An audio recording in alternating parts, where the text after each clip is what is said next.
मुंबई महानगरपालिकेच्या 17 प्रभाग समित्यांपैकी 8 प्रभाग समित्यांची निवडणूक नुकतीच पार पडली। यामध्ये ए, बी आणि ई प्रभागांमध्ये मिळून भाजप पुरस्कृत अखिल भारतीय सेनेच्या गीता गवळी या विजयी झालेत। यावेळेला गीता गवळी यांना चक्क शेवटच्या क्षणी शिवसेनेने सुद्धा पाठिंबा दिला।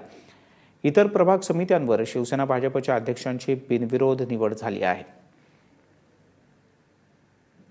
गीता गवळी अखिल भारतीय सेनेच्या ए, बी आणि ई प्रभाग जो आहे त्याकरता त्यांची निवड झाली आहे। प्रभाग समिती अध्यक्षपदी ज्योत्स्ना मेहता या भाजपच्या सी आणि डी प्रभागाच्या समितीच्या अध्यक्षपदी निवड झाली।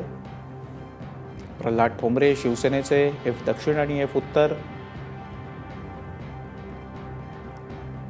यासोबतच आणखीन काही प्रभाग समित्यांच्या निवडणुका झाल्यात। आशिष चेंबूरकर हे शिवसेनेचे जी दक्षिण, राजुल देसाई भाजपच्या पी दक्षिण हे सगळे प्रभाग समितीचे नवीन अध्यक्ष आहेत। दक्षा पटेल भाजप पी उत्तर,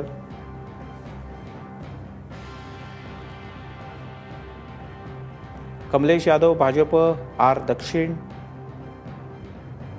शीतल म्हात्रे शिवसेना आर उत्तर आणि आर मध्य।